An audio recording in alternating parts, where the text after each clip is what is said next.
बिस्मिल्लाहिर्रहमानिर्रहीम। अस्सलामु अलैकुम students, welcome to the maths academy.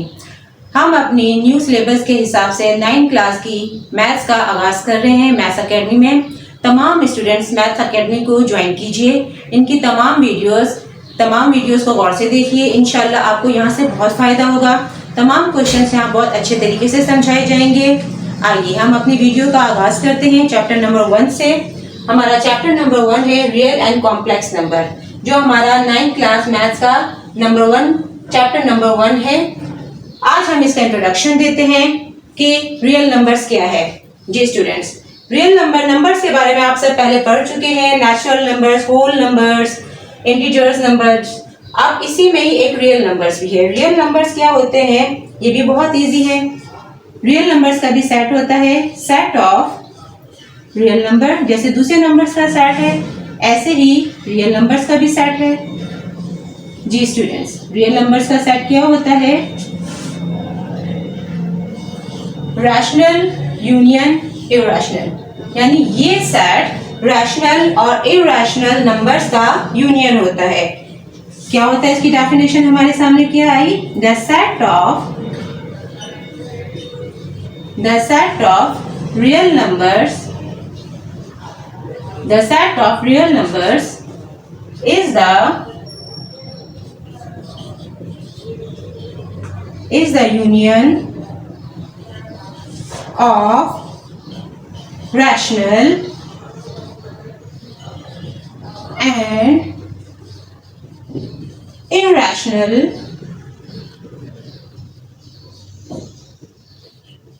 numbers. Okay?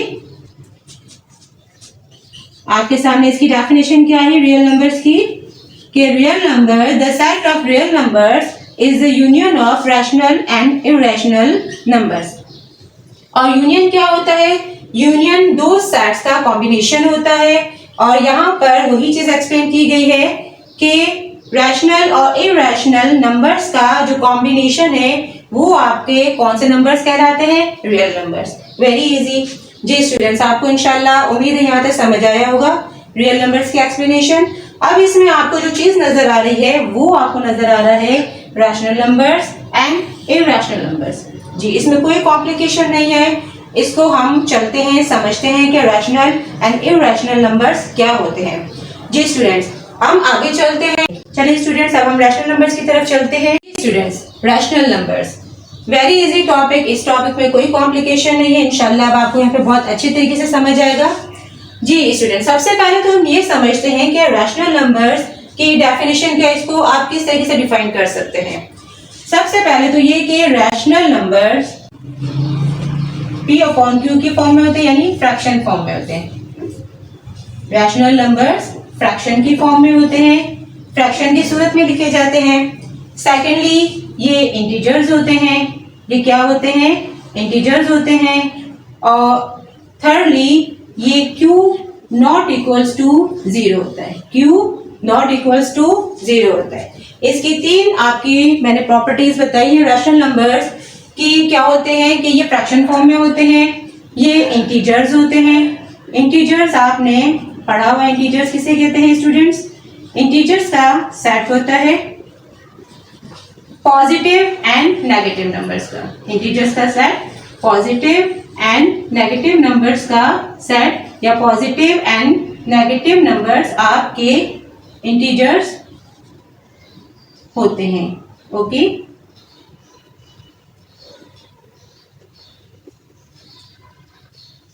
ठीक है।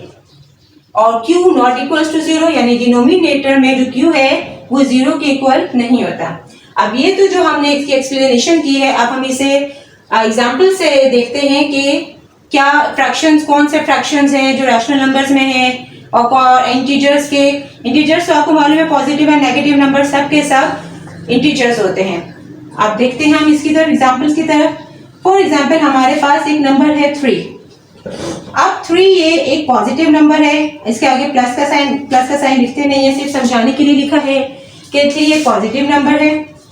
अब इसके नीचे कुछ नहीं है तो क्या है? 1 है। अब फॉर एग्जाम्पल एक नंबर है आपके पास -5, इसके नीचे कुछ नहीं है तो क्या है? डिनोमिनेटर में 1 है। अब फॉर एग्जाम्पल आपके पास कोई और नंबर है जो 26 है, इसके नीचे कुछ नहीं है तो क्या है, 1 है।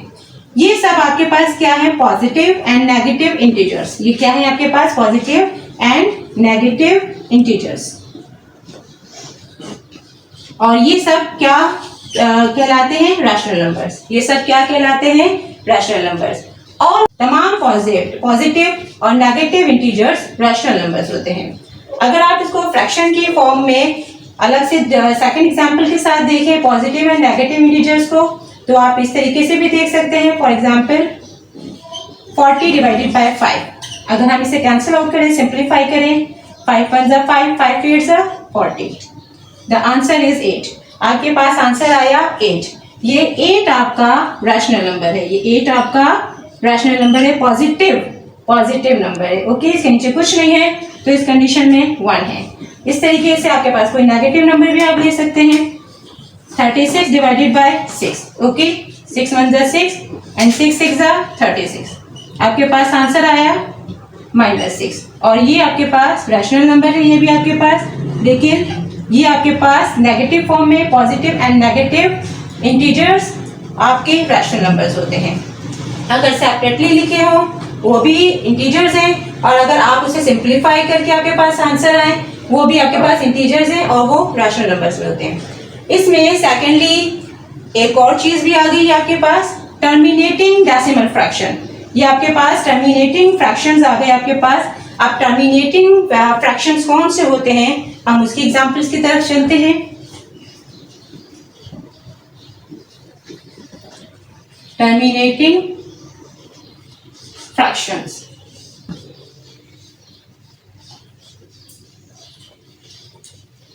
जी बच्चों, टर्मिनेटिंग फ्रैक्शंस वो होते हैं जो कंप्लीटली खत्म हो जाते हैं, यानी कि जिसका एक फाइनाइट आंसर होता है। खत्म हो जाने का मीन जिसका एक फाइनाइट आंसर होता है। अब फॉर एग्जांपल आपके पास यहाँ पे एक फ्रैक्शन की फॉर्म मौजूद थी 40/5, जिसको आपने कैंसिल आउट किया, आपके पास फाइनल एक आंसर आ गया 8। तो आपके पास 40/5 एक टर्मिनेटिंग फ्रैक्शन था, ये जो 100% टर्मिनेट हो गया, जो कंप्लीटली टर्मिनेट हो गया, जो मुकम्मल कैंसिल आउट हो गया, जिसका एक आंसर कंटिन्यू नहीं है। ओके, ये कंप्लीटली टर्मिनेट हो गया, खत्म हो गया, कैंसिल आउट हो गया, फाइनली एक आंसर आपके पास आ गया, जो फाइनाइट आंसर है वो 8 है। इस तरीके से -36/6 भी आपके पास एक टर्मिनेटिंग फ्रैक्शन है। टर्मिनेट मीन्स खत्म कर देना किसी चीज को और उसका आंसर आगे कंटिन्यू ना हो। अब इस तरीके से हम मजीद एग्जांपल्स देखते हैं कि ये आंसर्स आपके पास सिंपली 1 डिजिट में थे।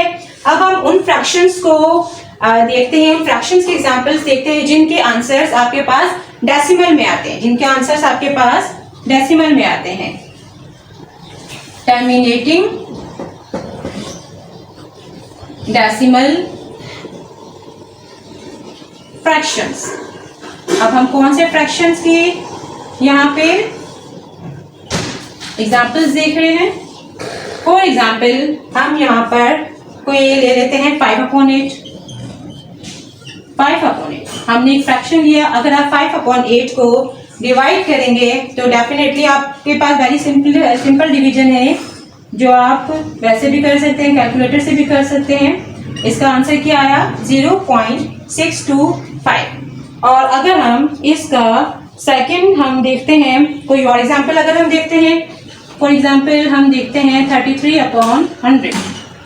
33/100 को अगर हम डिवाइड करें तो हमारे पास आंसर आएगा 0.33।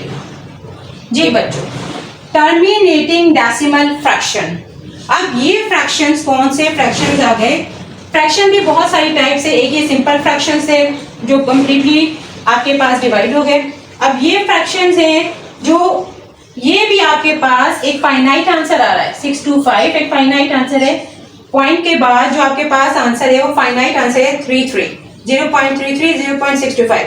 एक फाइनाइट आंसर मीन्स कि ये इनफिनिटी पे नहीं है, ये कंटिन्यू नहीं आगे, ये आगे कंटिन्यू इसका आंसर नहीं है, इसका ये एंड हो गया, इस आंसर का ये एंड हो गया, ये कंप्लीटली डिवाइड हो गया।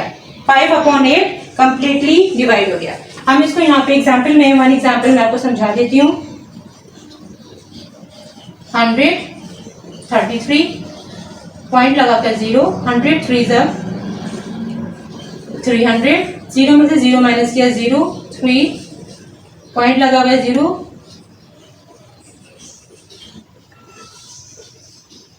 अच्छा जी, पॉइंट के पहले कुछ नहीं तो 0। कंप्लीटली डिवाइड का मतलब नीचे आपके पास रिमाइंडर क्या आया 0, यानी ऐसे फ्रैक्शंस जिनको डिवाइड करने के बाद 100% डिवाइड हो जाए, आपका रिमाइंडर 0 आ जाए, नीचे कुछ भी ना बचे, ऐसे फ्रैक्शन टर्मिनेटिंग डेसिमल फ्रैक्शंस होते हैं। ओके, जिनका एक फाइनाइट आंसर होता है 0.33। अच्छा, यहाँ तक आपको बात समझ आई होगी। अब इसके बाद एक और हम इसके देखते हैं और कौन से फ्रैक्शंस जो है हमारे रैशनल नंबर्स में इंक्लूड होते हैं। टर्मिनेटिंग डेसिमल फ्रैक्शंस की एग्जांपल भी रैशनल नंबर की एग्जांपल है, ऐसे फ्रैक्शंस भी रैशनल नंबर्स होते हैं। ओके, एक positive and negative integers, terminating fractions, terminating decimal fractions, and the next one is non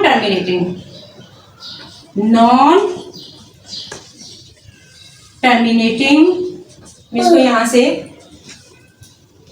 रब कर देते हैं ताकि हमारे पास स्पेस आ जाए लिखने के लिए।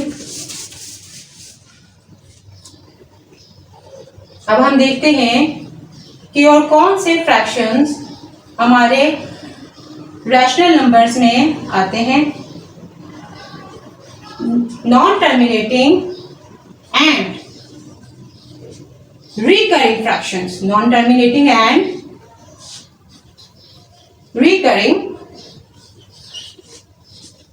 decimal fractions। ठीक है, अच्छा जी, अब हम देखते हैं ये कौन से फ्रैक्शंस होते हैं हमारे पास। इसकी हम एग्जांपल लेते हैं। फॉर एग्जांपल 1/3, अगर आप 1/3 को डिवाइड करें तो 0.333333 सो ऑन, ये चलता जाएगा। ओके, नेक्स्ट और भी बहुत सारे एग्जांपल्स हैं। फॉर एग्जांपल हम ले लेते हैं 4/9, इसका आंसर आपके पास क्या आ जाएगा 0.44444। ये एक आपके पास कंटिन्यूस का आंसर चलता जाएगा, यानी 44444 की रिपीटेशन आपके पास होती जाएगी। ठीक है, अब ये है आपके पास नॉन टर्मिनेटिंग मीन्स ये आपके पास कंप्लीटली डिवाइड नहीं हुआ, एक फाइनाइट आंसर नहीं आया, ये आंसर आपके पास इनफिनिटी में है, ये कंटिन्यू आपके पास चलता जा रहा है, ये 100% टर्मिनेट नहीं हुआ, इस आंसर का एक एंड नहीं हुआ। और सेकेंडली रिकरिंग मीन्स रिपीट होना।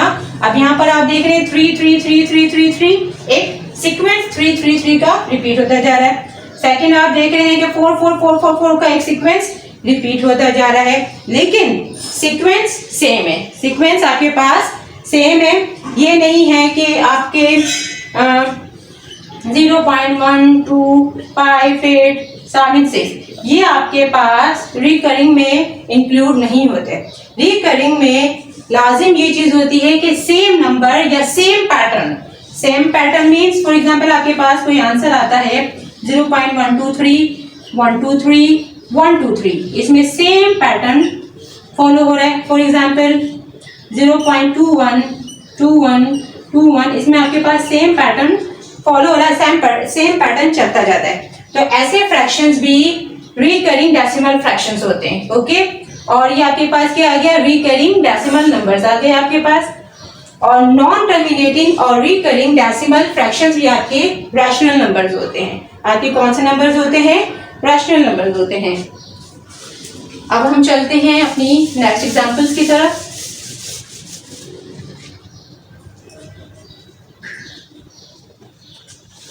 अब हम देखते हैं परफेक्ट स्क्वायर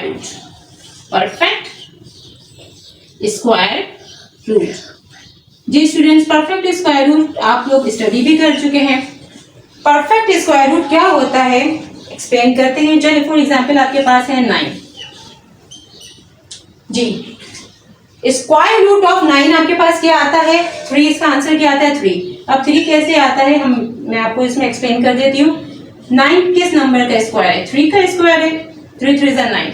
और जब रूट के अंदर एक पेयर हो जाता है तो पेयर से बाहर सिर्फ सिंगल नंबर आता है। इट मीन्स दैट आपके पास स्क्वायर रूट ऑफ 9 है 3। ओके, अब फॉर एग्जाम्पल आपके पास नंबर है स्क्वायर रूट ऑफ 16, तो आपके पास 16 का स्क्वायर रूट आया 4। ओके, अब फॉर एग्जाम्पल आपके पास 25 स्क्वायर रूट ऑफ 25 है, तो इसका आंसर आपके पास आया 5। ये आपके पास परफेक्ट स्क्वायर रूट है। ये आपके पास है जो परफेक्ट स्क्वायर रूट होते हैं वो नंबर्स भी आपके रैशनल नंबर्स होते हैं। वो नंबर्स भी आपके रैशनल नंबर्स होते हैं।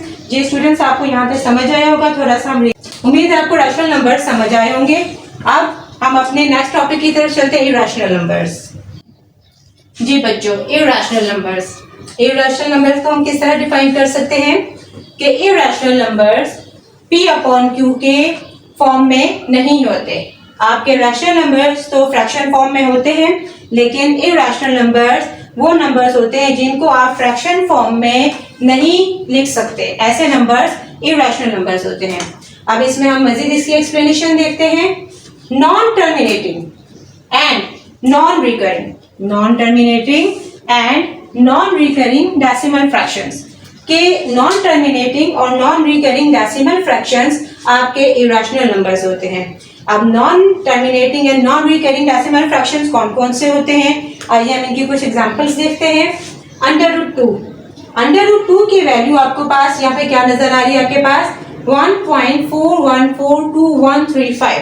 आप कैलकुलेटर की मदद से बआसानी ये वैल्यू निकाल सकते हैं। अगर आप इस वैल्यू को गौर से देखें, डेसिमल के बाद, पॉइंट के बाद जो नंबर आपको नजर आ रहे हैं 4142135, ये आपके पास नॉन टर्मिनेटिंग, टर्मिनेटिंग का मतलब कोई खत्म हो जाना, जिसका आंसर का एक एंड हो, डिजिट्स का एक एंड हो, फाइनाइट आंसर हो। और नॉन टर्मिनेटिंग वो होते हैं जो कंटिन्यू चलते जाते हैं। एक तो ये नॉन टर्मिनेटिंग है कि ये आंसर इसका कंटिन्यू चलता जा रहा है। सेकेंड, ये नॉन रिकरिंग है। रिकरिंग आप पढ़ चुके हैं कि रिकरिंग नंबर्स आपके पास वो नंबर्स होते हैं जो एक ही नंबर आपका रिपीट होता है। फॉर एग्जाम्पल 0.333333 आपका सेम नंबर रिपीट होता है, इसे रिकरिंग डेसिमल नंबर्स कहते हैं। लेकिन ये नॉन रिकरिंग है, यानी इसमें सेम पैटर्न रिपीट नहीं हो रहा, सेम नंबर रिपीट नहीं हो रहे। इट मीन्स दैट ये नॉन टर्मिनेटिंग और नॉन रिकरिंग डेसिमल फ्रैक्शन है। ओके, और ऐसे नंबर्स आपके पास कौन से नंबर्स होते हैं, इरैशनल नंबर्स। इसी तरीके से अगर आप √3 को देखें, √3 की आपके पास वैल्यू आती है, √3 की वैल्यू आपके पास आती है 1.732058।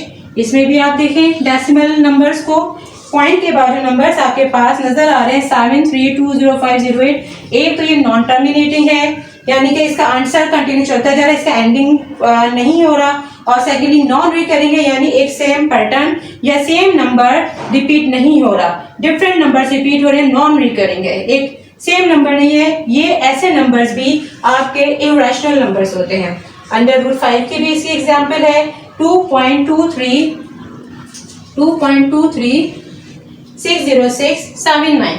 इसमें भी आप देखें कि डेसिमल के बाद आपके पास नॉन टर्मिनेटिंग, यानी इस आंसर का कोई एंड नहीं हो रहा, ये एक कंटिन्यू चलता जा रहा है। और सेकेंडली ये नॉन रिकरिंग है, यानी एक सेम नंबर रिपीट नहीं हो रहा, ना सेम पैटर्न आपका रिपीट हो रहा है। √7 के भी आपकी एग्जाम्पल इरैशनल नंबर्स की एग्जाम्पल है कि 2.64575513, ये भी नॉन रिकरिंग और नॉन टर्मिनेटिंग है, ना इसका एंड हो रहा है, ना ये फाइनाइट आंसर, ये इन्फिनिटी है। और सेकंड नॉन रिकरिंग है कि इसमें सेम नंबर रिपीट नहीं हो रहा। अब √8 की एग्जाम्पल भी आपके पास यही एग्जाम्पल है 2.8284271 कि इसमें पॉइंट के बाद आप देखें डेसिमल में कि आपके पास सेम नंबर रिपीट नहीं हो रहा। इट मीन्स दैट कि नॉन रिकरिंग है और नॉन टर्मिनेटिंग है, यानी ये आंसर इसका एंड नहीं हो रहा, ये कंटिन्यू चलता जा रहा है। अब लास्ट में अगर हम देखें पाई, हमने कह दिया कि भाई इरैशनल नंबर्स फ्रैक्शन की फॉर्म में नहीं होते। अब पाई जो है आपका इरैशनल नंबर्स की एक बहुत ही स्पेशल एग्जांपल है कि आपको मालूम है पाई की वैल्यू क्या होती है 22/7। ये तो फ्रैक्शन फॉर्म में लिखा हुआ है, लेकिन ये इरैशनल नंबर इंक्लूड होता है, ये रैशनल नंबर नहीं है, ये इरैशनल नंबर में इंक्लूड होता है। क्यों? जब हम इसको डिवाइड करते हैं, डिवाइड करके जब इसका डेसिमल में आंसर आता है, इसका आंसर आपको क्लियर पोजीशन बताता है कि ये 3.142857 की एक नॉन टर्मिनेटिंग और नॉन रिकरिंग डेसिमल नंबर है। Non terminating and non recurring decimal number है कि ना ये टर्मिनेट हो रहा है, ना ही तो इसका एंड हो रहा है, और ना ही तो ये रिकरिंग है कि same number same pattern repeat नहीं हो रहा। और जो भी नंबर्स, जो भी डेसिमल नंबर्स आपके नॉन टर्मिनेटिंग और नॉन रिकरिंग होंगे, वो कौन से नंबर्स होंगे बच्चों? इरैशनल नंबर्स होंगे। ठीक है, आपको उम्मीद है ये समझ आया होगा। और सेकेंडली, इन सब डेसिमल नंबर्स में किसी को भी आप फ्रैक्शन में शो नहीं कर सकते। ओके, इरैशनल नंबर्स में आप फ्रैक्शन में शो नहीं कर सकते। अब ये एग्जाम्पल इंशाल्लाह उम्मीद है आपको समझ आई होगी, आपको इरैशनल नंबर का टॉपिक अच्छे तरीके से समझ आया होगा। इंशाल्लाह अपनी एक्सरसाइज के साथ 1.1 के साथ हम नई वीडियो में मिलते हैं। हमारे चैनल द मैथ्स अकेडमी को सब्सक्राइब कीजिए, बेल के बटन को प्रेस कीजिए ताकि आपके पास आने वाली तमाम वीडियोस को आप आसानी देख सकें। लाइक कीजिए, ज़्यादा से ज़्यादा शेयर कीजिए, अपने कमेंट्स साझा कीजिए। अल्लाह हाफिज़।